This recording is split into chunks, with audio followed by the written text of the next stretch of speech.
Good day, everyone. Welcome to Real Conservative News. I'm your host, Nathaniel Rajkumar. 4 taken to hospital. This video captured at 2 a.m. Sunday by CCN journalist Mark Besant shows the aftermath of a crash involving a car and pickup truck on the eastbound lane of the Churchill-Roosevelt Highway near Mount Hope. My response: another car has fainted. Need for Speed activists will either claim that the driver fell asleep or they'll blame slow drivers, bad roads, bad lights, bad suspension, or road jumpies for causing this accident to occur. They will never take responsibility for their own despicable actions, and their fellow Need for Speeds will remain in denial. It's horrible. Because even if you fall asleep at the wheel, people are claiming that you will press down on the accelerator, fine. But in some cases, maybe, just maybe, that will not happen. And then the whole thing, it all boils back down to, so you are saying that all these drivers are falling asleep at the wheel? And that's irresponsible anyhow you take it. Because if you're feeling sleepy, you should not be driving. You're endangering the lives of your family and yourself and also other individuals who are on the roadway. So anyhow you take it is wrong, but definitely speed remains a contributing factor, and the most major contributing factor to road fatalities here in Trinidad and Tobago. And this is why I will continue to advocate for speed limiters being installed into all vehicles here in Trinidad and Tobago. State-owned or otherwise, our speed limit is 100 kilometers per hour. Why should these important people in society, why should politicians be able to break the law and drive above the speed limit? I want to know that. Huh? And don't tell me police officers will need it.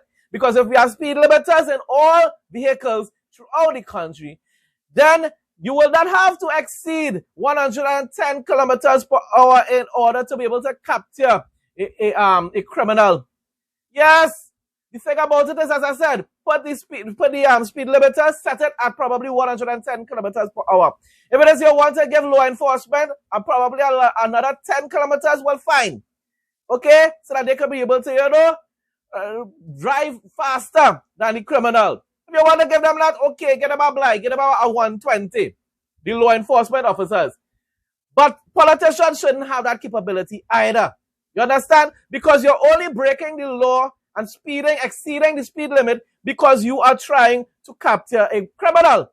But you shouldn't be doing that under any other circumstances. And therefore, of course, also, in the case of like a health emergency with the ambulance, yes, probably give them as well the 120. Although to me, that's endangering the lives of the patient and themselves. Driving at 120 speed, heading to a hospital, endangering everybody's lives anyhow you take it. 100 kilometers is fast, in my opinion, people. It should have remained at 80 kilometers per hour. And everybody can laugh and laugh and laugh how much they want at my commentary concerning these issues. At the end of the day, it's because of speed that we're seeing so many mangled vehicles that fainting, flipping over. It's because of speed, people. That is the main reason.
more overheating phones.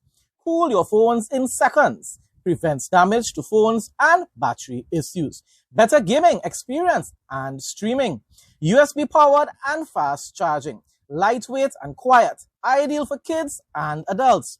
Works with all smartphones. Makes a great gift. Enjoy free island-wide delivery. Call or WhatsApp 868-762-6589. The Trinidad and Tobago Police Service underscores that while independence celebrations are a time of pride and enjoyment, they must not come at the expense of public safety. Drunk driving, speeding for the need for speed outside, people outside there, and reckless behavior on the nation's roadways endanger lives and will not be tolerated. I hope the Commissioner of Police sends that message to his fellow TTPS officers as well, because they are some of the most reckless drivers, whether in their private vehicles or in the state-owned vehicles. They are some of the most reckless drivers that we have and endanger the lives of everyone else on the roadways.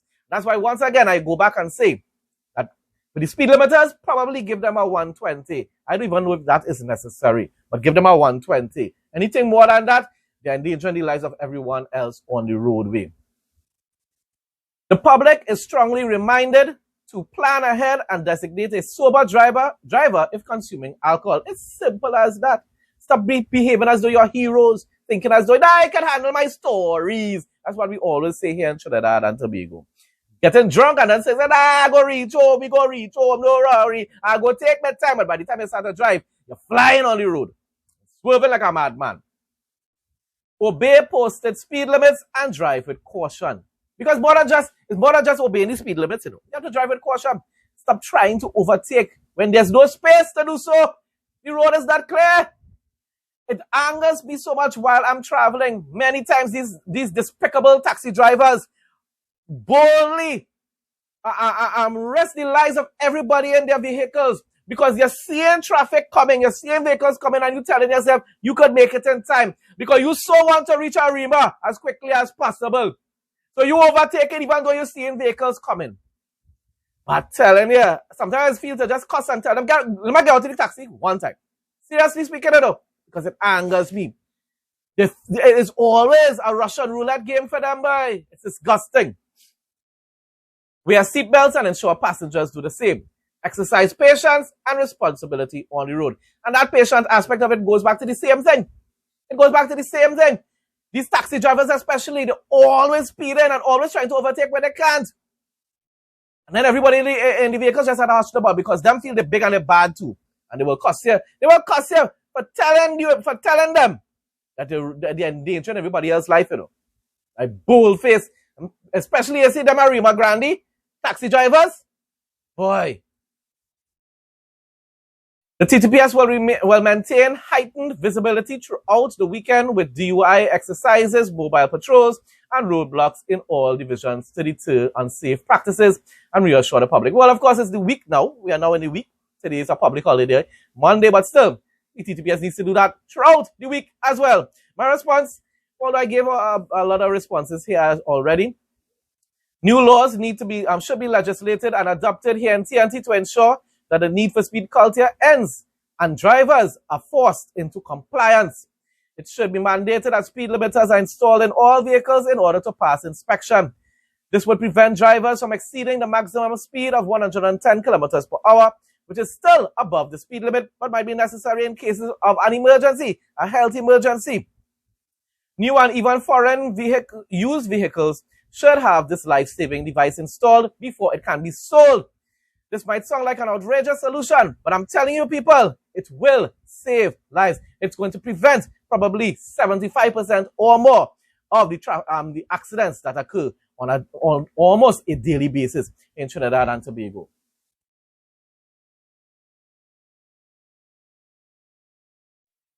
You won't be disappointed with this one. Look and feel great every day. Painless trimming with no pulling of hair guaranteed. Comfortable to hold and lightweight. Intelligent anti-pinch system. Safety travel lock. Accurate and painless trimming. Durability 100% quality. Fast charging. To place an order, call or WhatsApp 868-762-6589.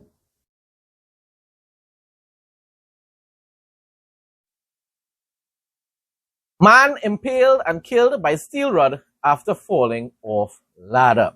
Jamaluddin, 49, was standing on a ladder while at a construction site when the ladder slipped, causing Jamaluddin to fall onto the steel rod below.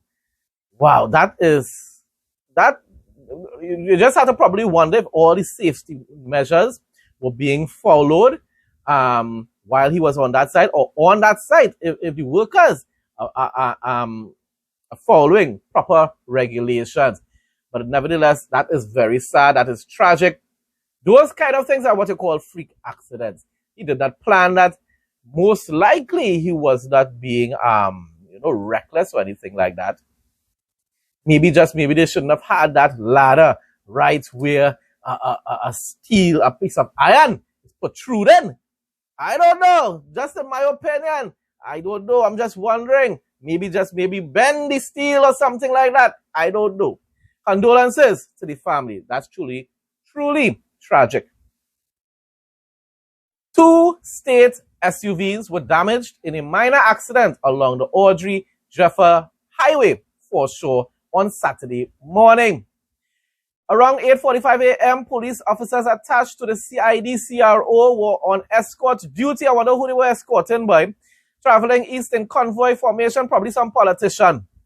Behind a marked police vehicle when a Hyundai Creta attempted to overtake 2 trailer trucks and suddenly pulled in front of the lead police vehicle. The Creta reportedly came to an abrupt stop, forcing the marked police vehicle and an unmarked black Toyota Land Cruiser driven by PC Shane Dyer to brake sharply. A black Toyota Prado, a judiciary vehicle driven by PC David Roper, was unable to stop in time and struck the rear of the Land Cruiser. Once again, a need for speed, reckless driver trying to overtake when he shouldn't have done so. Sad thing is probably he was just following the example of these reckless TTPS drivers as well. In this case, they are not at fault though. And that individual should lose their license and also spend some time in prison. News from Guyana. People's Progressive Party Civic candidate Carolyn Rodriguez Burkett has declared that President Dr. Mohamed Irfan Ali remains unchallenged because he has gained international recognition and respect for his leadership on a number of global challenges. I believe it's more than just because of the global challenges aspect of it. I believe it's because of his exceptional performance as the leader, as the president, as the head of state of Guyana. Guyana has developed significantly in just 5 years under Irfan Ali's governance and his administration. With Guyana's general and regional elections just hours away, well, it is here now, people. But when I posted this yesterday, it was still in the night time. So let me read it still.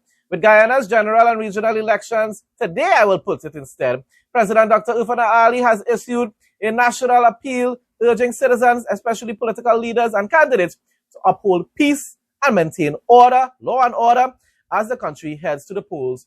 Well, today is Monday. In an early Sunday address to the nation, the head of state said the conduct of the 2025 polls should set the tone for a spirit of collaboration and dedication to national development. I fully agree. On August 31st, 2025 at approximately 2:30 p.m., while escorting GCOM officials and ballot boxes along the upper Cuyuni River in the vicinity of Bamboo near the Guyana-Venezuela border, a joint services patrol came under fire from the Venezuelan shore. This should outrage the entire Caribbean region. PNMites here in Trinidad and Tobago, patriots should be outraged about this as well. But you know why? Because they hate Kamala Prasad so much, they wouldn't care that this was a blatant attack by the Venezuelan authorities in attacking state officials in Guyana. But you know what? Nah, keep out, mind we business, Jed. That's all the Panamite patriots and jihadists here in Trinidad saying. We shouldn't give our opinion, you know. Nah, Jed. But you see, before I go on, you know what happens? What you sow, you reap. What you sow, you reap. The same way how you want everybody to mind the business while Venezuela bullies Guyana into submission. The day Maduro decides to do that to Trinidad, the rest of the Caribbean should do us the same favor and say, you know what? You're on your own. You know, we wouldn't like that, though. We wouldn't like that. Do so, don't like so, here in Trinidad and Tobago. The escort team, which comprised ranks from the Guyana Defense Force and the Guyana Police Force, was conducting official duties in support of GCOM's ballot distribution to remote polling stations in Region 7. A total of 9 GCOM officials were on board the vessels at a time. The patrol immediately returned fire and successfully maneuvered the escort team out of danger. Thankfully, no injuries were sustained by any personnel and no election materials were damaged or compromised. Venezuela once again, because remember, in Maduro's demon-possessed mind, Essequibo belongs to him. On Monday, the 1st of September, the people of our beloved country will once again journey to the polls to exercise their sacred right to vote in national and regional elections. The right to freely and fairly elect a government of one's choice is the very lifeblood of democracy. It is the solemn instrument through which we, the people, give direction to our nation's course and determine the leadership that will, over the next 5 years, guide our destiny.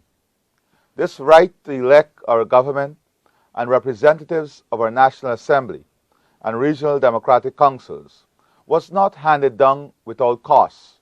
It was earned through the sacrifice of those who struggled for our independence, who labored for our freedoms, and who in times past stood firm against efforts to deny our voice.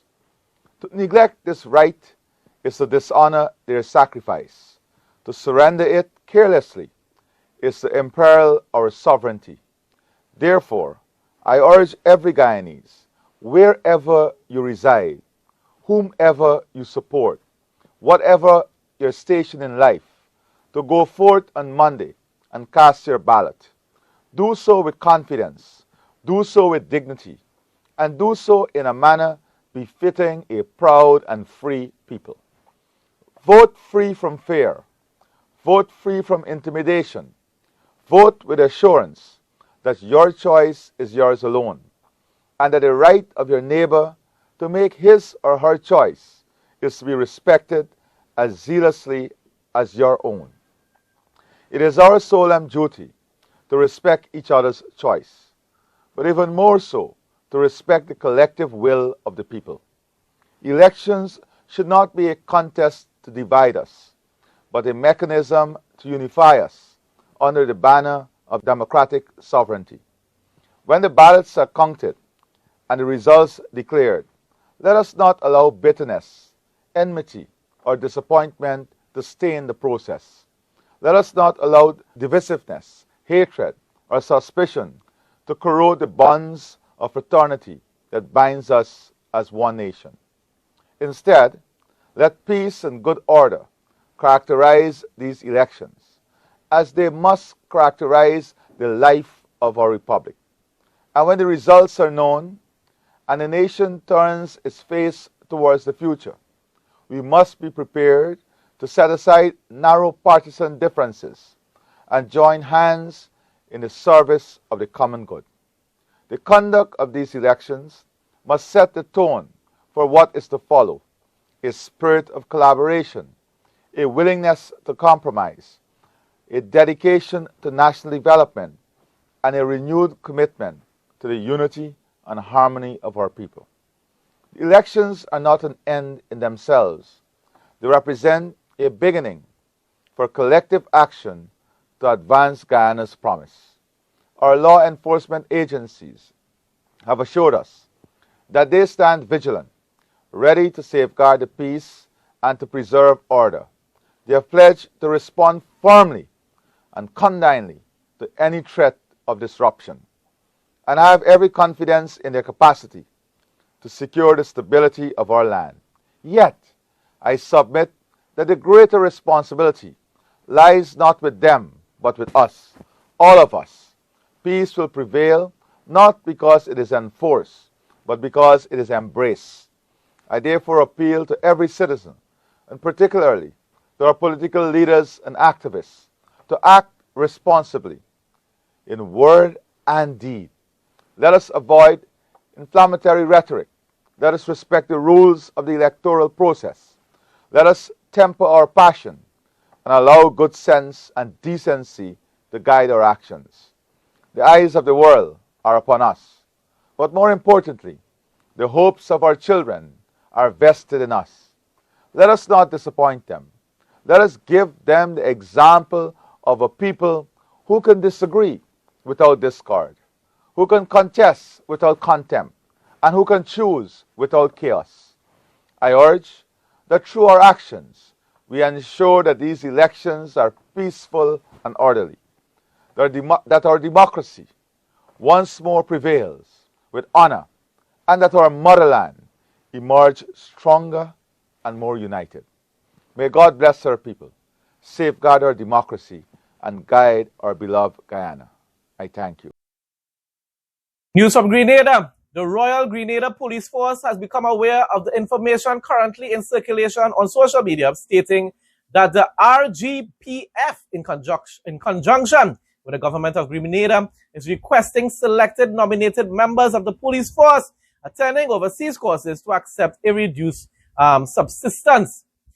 The RGPF vehemently refutes this claim and advises it has not been made aware of any variation to fixed allowances provided to officers traveling on overseas courses. Our organization continues to engage in open and transparent communication with our officers, guided by integrity, professionalism, and ethical standards of the force. As such, investigations will be initiated into the matter to determine the origin of these claims and the intentions of this misleading post. Probably politically motivated, some opposition person, some fanatic. It may not be a member of the opposition, but some political fanatic supporter probably did that. Appropriate actions will be taken based on the conclusion of the investigations. Probably that person, that scammer, should face some time in prison as well.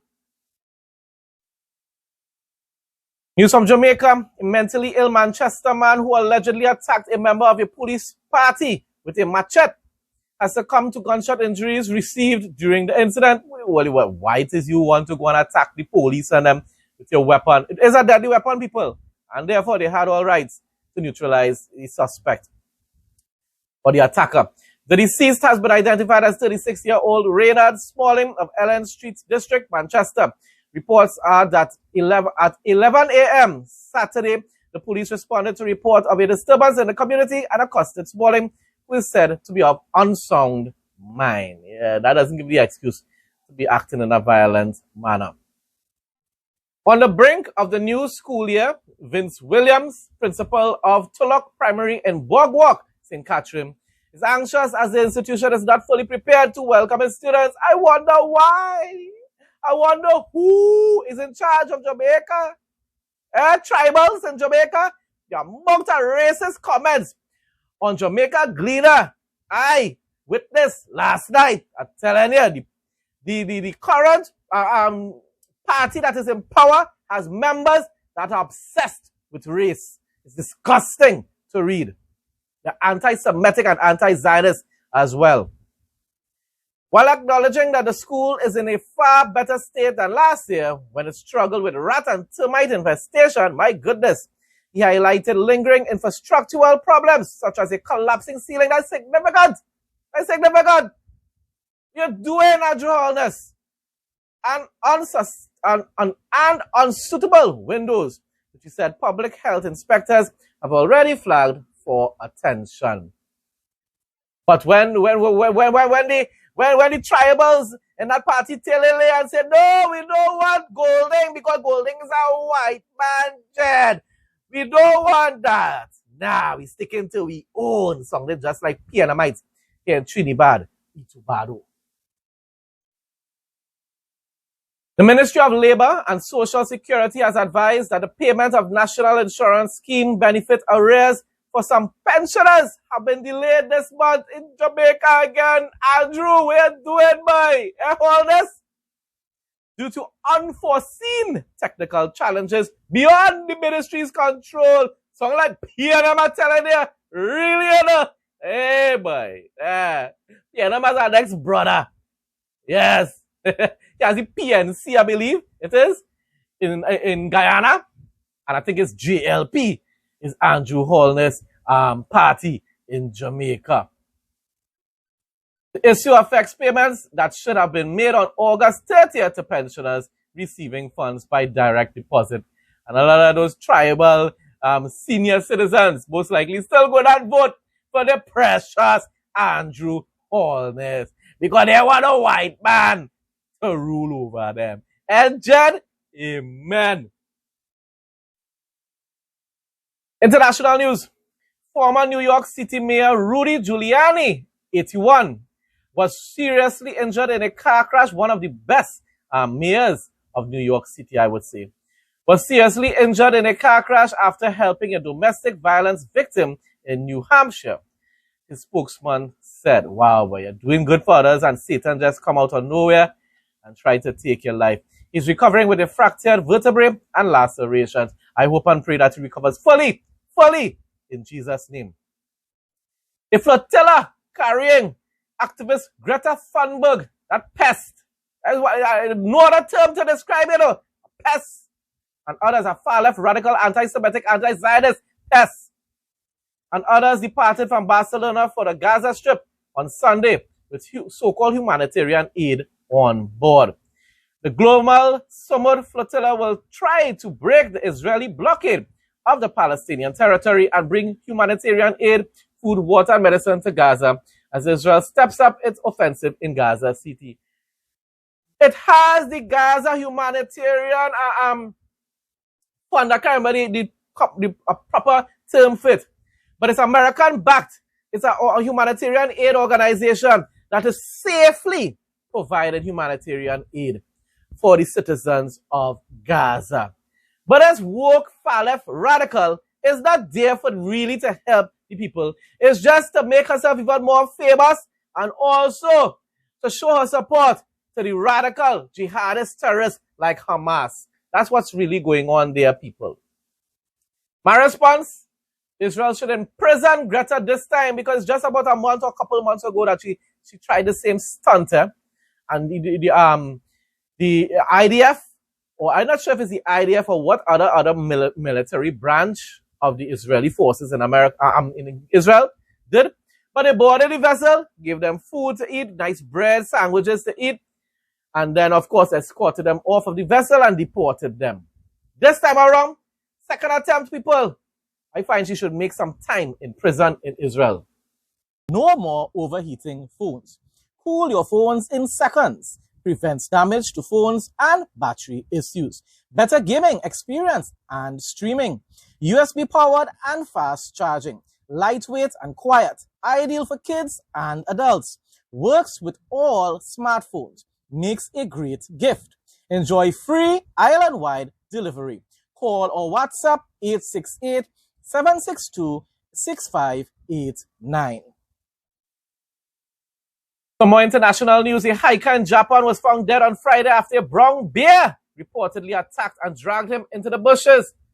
The man, believed to be in his 20s, was walking ahead of his friend along a Mount Rausu trail in Hokkaido, Japan, on Thursday when he was attacked by a brown bear. That is so sad, because even myself, I love adventure and I would love to go and visit, the wildlife areas in various countries, whether it be in Africa, India, Japan, throughout the Caribbean, of course. That is really sad. So, of course, condolences to his family. Bill Gates, one of Satan's biggest servants in the world, recently said 6% of global emissions are 6% of global emissions are cows. Cows are responsible for 6% of the global carbon emissions. You can either fix the cows to stop them doing that, or you can make beef without the cow. Hear what this devil said? Make beef without the cow. In other words, he's trying to promote and encourage people to eat his lab-grown beef. This devil trying to say that God, the animals that were created by God, should be probably what? The population should be reduced in order to prevent climate change. That's how radical the woke left is, people. But you see, you're not going to hear these things on the mainstream media here in Trinidad and Tobago. Only if you watch my videos. My response is preaching the far-left globalist fear-mongering gospel, which blames cows and cars for climate change. These radicals are supposedly concerned about the amount of gaseous waste which is emitted out of cows. So I guess the solution is to ban the rearing of cattle and consume Bill Gates' lab meat instead. That man needs to face some serious time in prison, because he is also complicit in the 2021 toxic injection genocide.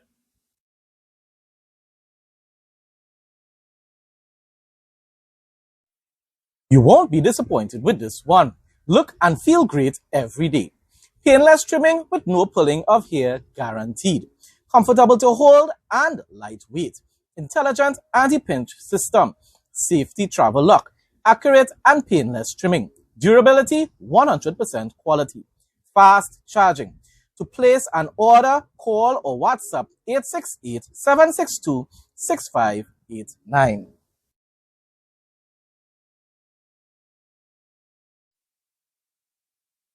A Florida home's doorbell camera caught a brazen daytime attack this week when 4 suspects pulled up to a house in Plantation near Fort Lauderdale and opened fire. They're just big and they're bad and they're broad. That means the bad man and them are Florida and a jet. Yes, that's what gang culture causes. The surveillance video also caught the suspects speeding away after the barrage. The shooting happened at noon Wednesday at a rental home when a blue-gray Mercedes-Benz GLE 450 coupe pulled up to the curb. I wonder what was the reason for that. What was the motive behind that incident? Maybe just maybe the residents of that particular area are also involved in things that they shouldn't. Somali jihadist Ilhan Omar, yes, an extremist, radical extremist, anti-Semite and anti-Zionist. Ilhan Omar is upset that conservatives point out how the Annunciation Church murderer was a man who identified as a woman. David J. Harris responded and said, why doesn't she mention what her own people in the Middle East do to anyone with that type of mental illness?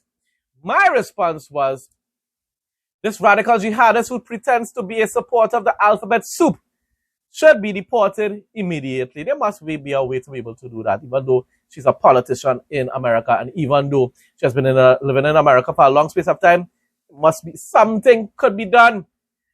Stop allowing these radical jihadists to participate in any form of governance in your country. That needs to stop. I said if Sharia law is adopted in the USA, her entire narrative will change. She's only playing deceitful right now. She's only pretending to support the abominable alphabet soup. The day she achieves imposing Sharia law in America, everybody going to have to follow very, very strict laws, just like she supports in the Middle East. She supports those laws and those kind of cultures in the Middle East. You're pretending to care about the radical far-left agenda, abominable agenda in America. She's a hypocrite. That is what she is.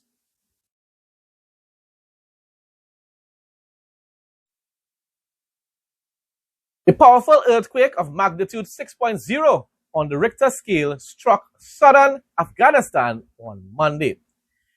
Naquebullah Rahimi, or Rahimias, spokesman for the Nangarhar Public Health Department, told Reuters that at least 9 people were killed and 15 others injured.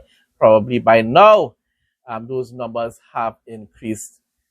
Natural disasters, people, natural disasters, but a lot of times that is a sign from God pouring out his wrath upon nations that despise, most of all, they promote abomination and evil, but they also despise the Israeli nation, God's chosen people. When you look at the natural disasters that are taking place in certain countries and certain areas, a lot of those areas are populated with individuals that despise Israelis and despise the Jewish nation of Israel. Some news from India. MEA told the Ministry of Foreign Affairs in China that this is beyond our control and we can't say anything about Indian media because of the constitutional rights the Indian media has. You know, free speech, opinions or whatever. Professor Shrikant Kondapalli on Beijing wanting to muzzle India media because India today is skeptical of China. But India today is skeptical of China, but he had posted a big meme yesterday of Putin, Xi, and Modi as these big superheroes. I'm skeptical. I'm skeptical my foot. My response, why are you having difficulties making deals with communist China? Of course, I'm being sarcastic. But as I tell you, India have forsaken their democratic allies like America and even Israel to support radical jihadist communists like Iran, China, and Russia. Isn't President Xi your mighty morphing Chasu Kaifan superhero ally who will help you defeat the orange guy, Donald Trump, the big bad evil orange guy, Donald Trump? You chose to align yourselves with socialist autocrats and continue to demonize America, so shut up and submit to China and Xi's demands. Russia and Pakistan demands as well. While you're at it, give up your sovereignty and China will love you forever. But I want to understand from you, Professor Shrikant Kondapalli, reset, of course, is a very strong word, but India, China, are there steps? Do we seek, we're seeking greater access to Chinese markets, but what is it that we can, sell to the Chinese market? We've been trying for pharma, we haven't succeeded. Agriculture, we haven't succeeded. How does one move forward on that front? And if we do, is that an indication that China wants better ties with India, or it's just optics, it's just words, and the nuclear suppliers group cooperation is still a very long way off?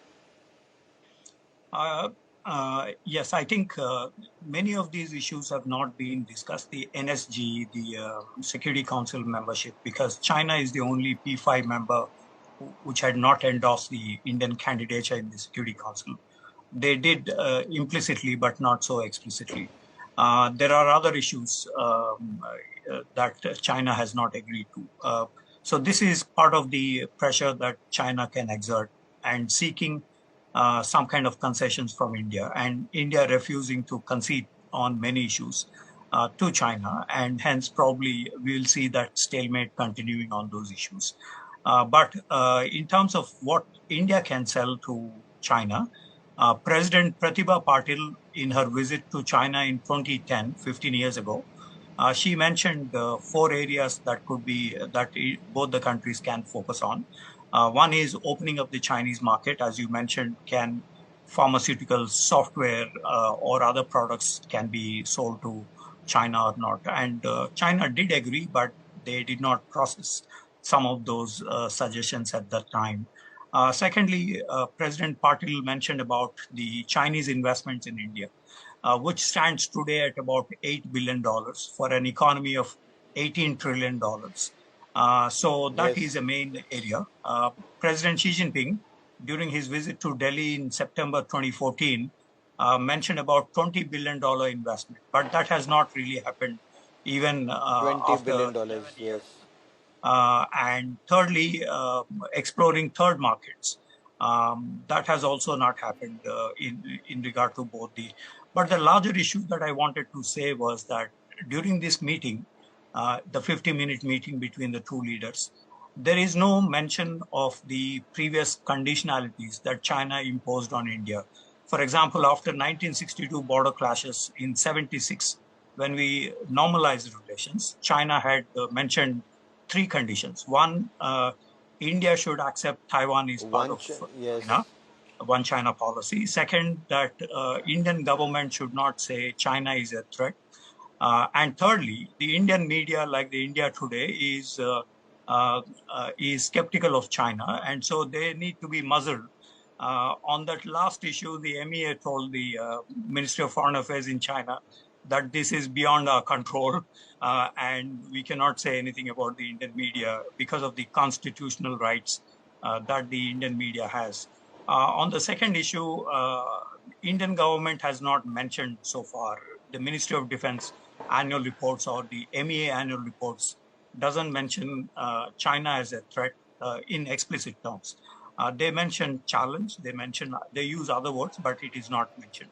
So overall, we have not, and after Wang Yi's visit to Delhi on 17-18, we have seen that the Indian side has given an explainer that there is no mention about Taiwan in the discussions, that India's position has not changed on Taiwan.